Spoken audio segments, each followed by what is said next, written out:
Hi, I'm Tim. Welcome to Watchbox, and thanks for logging on. If you love this watch, email me, tmosso at thewatchbox.com. It's in the description below. It's your purchase and pricing email question line for buying this or any watch you see on any Watchbox platform. Reach out to me directly, tmosso at thewatchbox.com. Today, we have a legend in the metal, 39 millimeters. This is the original 1972 Audemars Piguet Royal Oak Jumbo 5402A series. Quite literally, the 1035th Royal Oak ever made from the original A series flight of 2,000 pieces. This is as close as you can get to the source.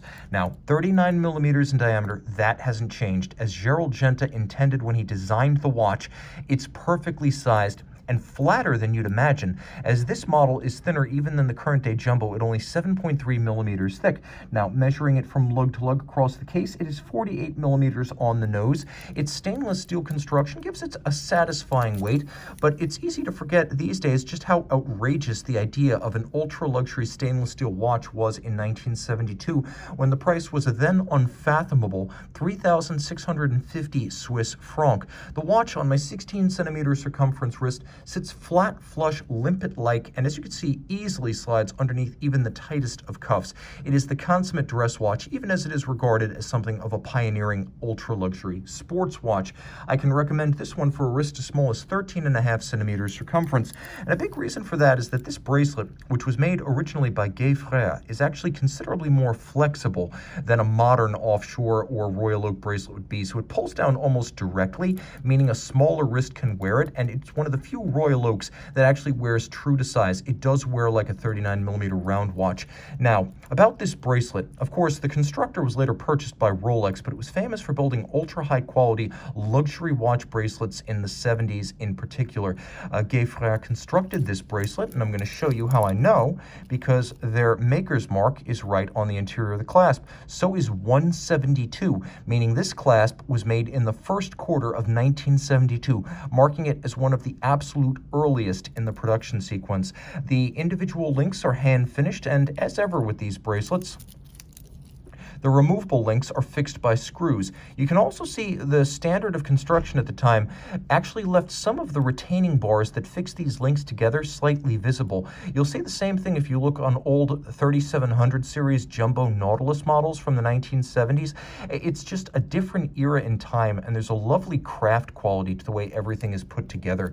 Of course, we have a clamshell locking system that is branded Audemars Piguet externally, and then we have a case that is the monoblock case, meaning everything loads through the front, including the dial and the movement.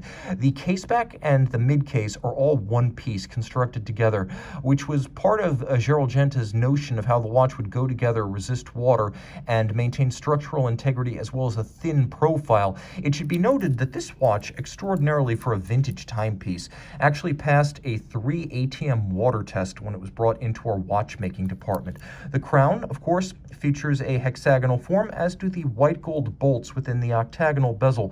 Originally designed after a vintage diving helmet, the Royal Oak porthole style bezel is distinctively satin finished on its top with these white gold bolts for contrast, and you can see the warmth of white gold next to the silver steel, and it's rounded off on its side with the bezel gasket expressed as a visual signature of the watch, and that's always been part of the design of the watch. It's solidly built with the bracelet fixed to the case using screws and bars rather than spring bars, so it is very solidly attached even today.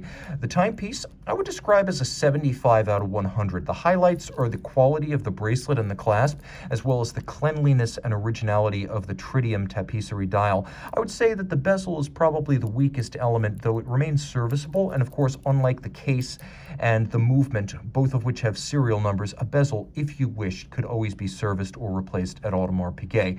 I recommend you retain everything, but I rate this watch as a daily driver, a certifiable investment, and a very good 75 out of 100 in terms of total condition. Of course, we have a sapphire crystal. Even at that point, it was considered to be expected on a watch of this price point.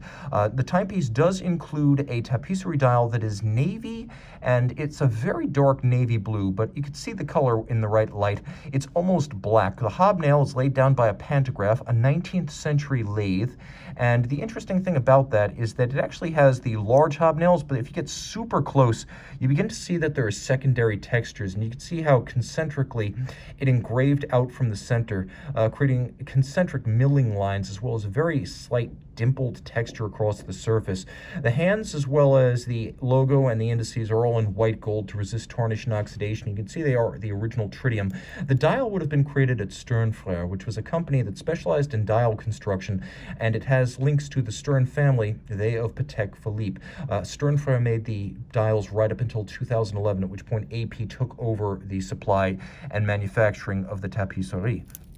Inside the case, based on the JLC 920 Bausch, we have the Audemars Piguet caliber 2121 automatic winding with unidirectional winding action. It is a 40-hour power reserve, pivots on 36 joules, and it beats away at an anachronistic 19,800 vibrations per hour. The advantage is that this automatic is only 2.4 millimeters thick. Originally launched in 1967, that movement was designed expressly for AP, Vacheron, and Patek. It was only ever used by them. JLC never sold it anywhere else, nor did it use it in its own watches. So that remains the same movement that's in the Jumbo to this day. Audemars Piguet today makes that movement in-house. Back at the time, Audemars would have been finishing a Bausch delivered by Jaeger-LeCoultre, meaning this is a true high horology movement inside a high horology watch, a true rarity and an epic encounter on any wrist in any situation. This is as good as it gets. Reach out to Tim Mosso at thewatchbox.com for purchase and pricing details.